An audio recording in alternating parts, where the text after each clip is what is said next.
এটাহে বান্ধৱ কৃষ্ণ।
দাদা আপুনি মোক ভুল বুজিছে।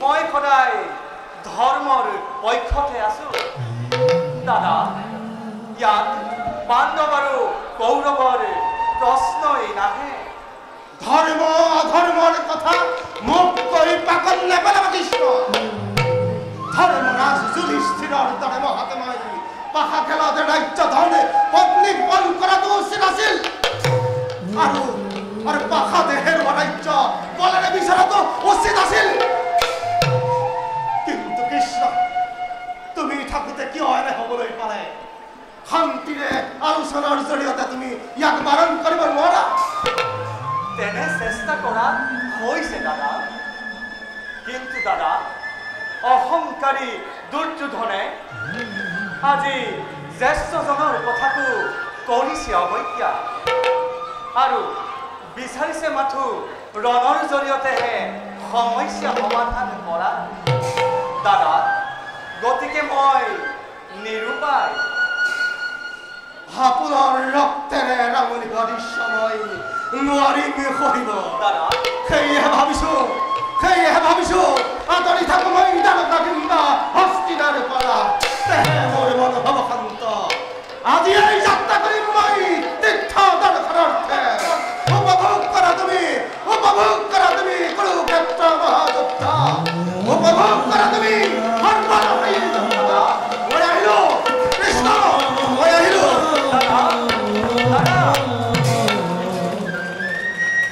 যোৱা দাদা জানো মই ভালদৰে তোমাৰ মনৰ দৰে আন কাৰোৰ নহয় মন দাদা তুমি কেতিয়াও অন্যায় সহ্য কৰিব নোৱাৰা কিন্তু দাদা আজিৰ বিধিৰ লিখন ময়ো নোৱাৰো খণ্ড দুৰ্যোধনৰ জৰিয়তে আজি সমস্ত পাপীগণ জাগ যাব এই কুৰুক্ষেত্ৰ সমৰত আৰু এয়াই হৈছে ভাগ্যৰ লিখন যোৱা দাদা ময়ো যাওঁ খন্তেক কৰোঁ বিশ্ৰাম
পাৰ্থতকৈ পূৰ্বে মই আহি অপেক্ষা কৰিছোঁ আপোনাৰ পৰা সহায় জ্যেষ্ঠ কৌৰৱ আপুনিও বাৰু যিয়েই নহওক স্বাগতম জনাইছোঁ দুয়োকে দ্বাৰকা নগৰীলৈ আৰু জনাও মোৰ দৃঢ় সংকল্প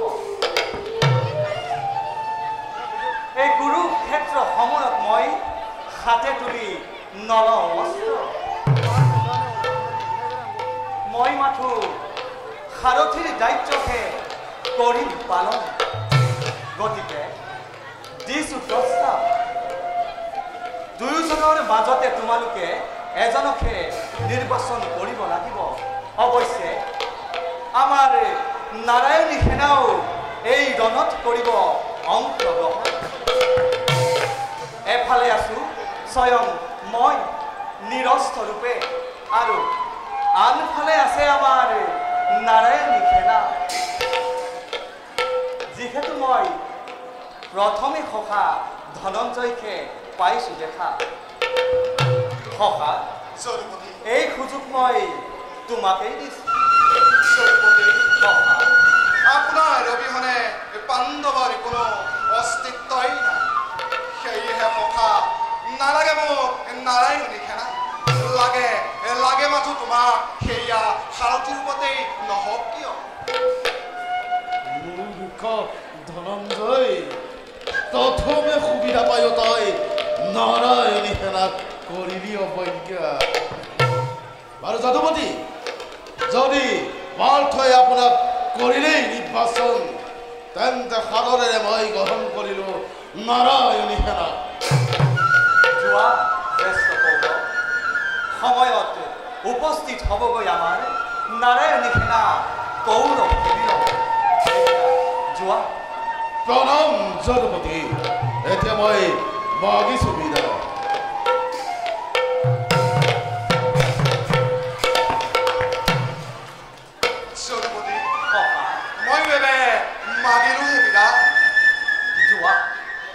যোৱা সখা সময়ত উপস্থিত হ'মগৈ মই পাণ্ডৱ শিবিৰত আৰু সখা তোমাৰ ৰথৰ মই সাৰথি হৈ অৱতীৰ্ণ হমেই কুৰুক্ষেত্ৰ সমৰে যোৱা যোৱা সখা মই বিদায় মাগিলোঁ সখা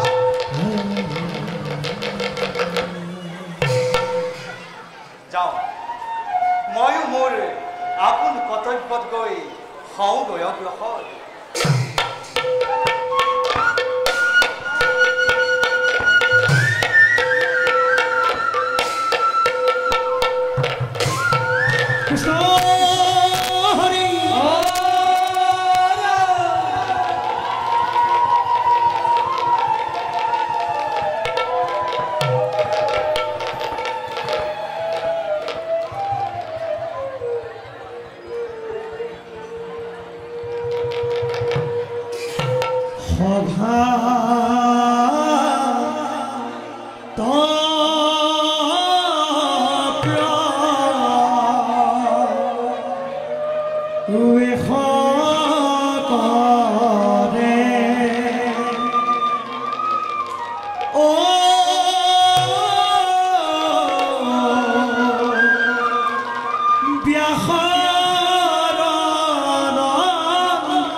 প্ৰণাম পিতা,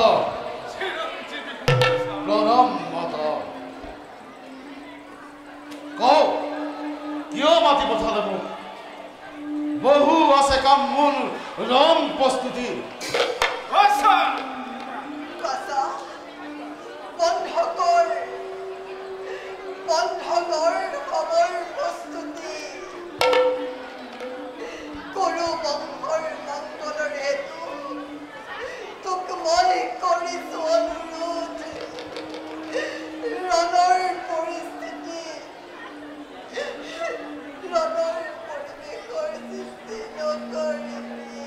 অসম্ভৱ মাতৃ, এই ৰং অনিবাৰ্য।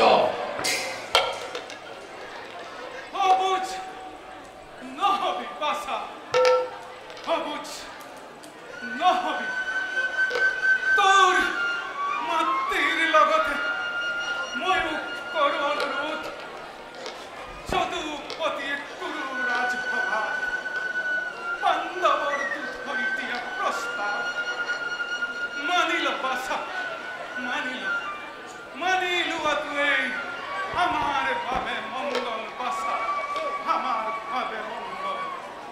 গুৰু জ্যেষ্ঠগণে আজি কৰিছে ৰঙৰ বিৰোধিতা, তেনেস্থলত বাছা, তেনেস্থলত কিয় কৰা তই ৰণৰ আহ্বান? বৰ্তমান এই ৰাজ সিংহাসনৰ গৰাকী আপুনি। পিতাৰ পাছত পুত্ৰ ৰজা হোৱাটোৱেই জানো নহয় পৰম্পৰা। তেনেস্থলত এই ৰাজ সিংহাসন জানো নহয় মোৰ প্ৰাপ্য। জগতে জানে পাণ্ডৱগণ নহয় খুৰা পাণ্ডুৰ ঔৰসজাত সন্তান। তেন্তে যুধিষ্ঠিৰ জ্যেষ্ঠ হলেও কিয় পাব এই সিংহাসনৰ অধিকাৰ? তোৰ কথা সত্য নহয় বাছা, তোৰ কথা সত্য নহয়।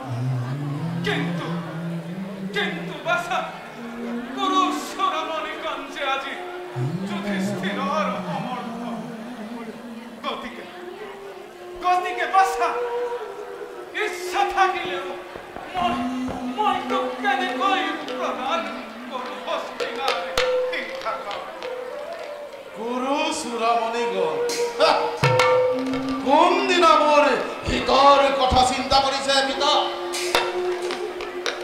খুৰা বিদুৰে মোৰ আৰু ভাতৃগণক সদায় কৰে দুৰাত্মাৰ বিভোগ।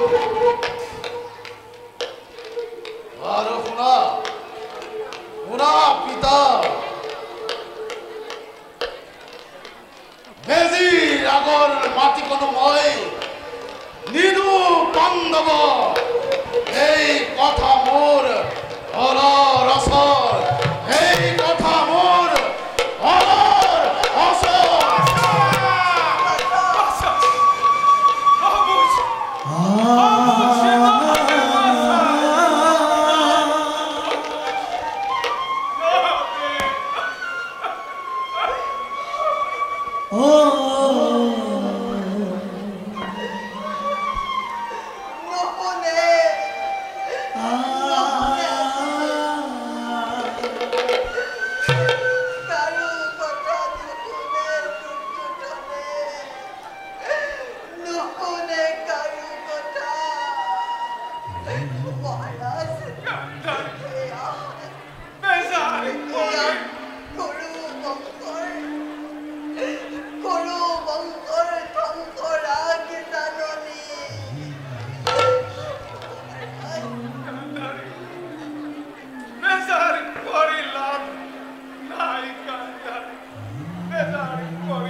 জনাই কৈ গৈছে কলি ধৰি নাম শাস্ত্ৰতো লিখা আছে নামে সে কল্যাণ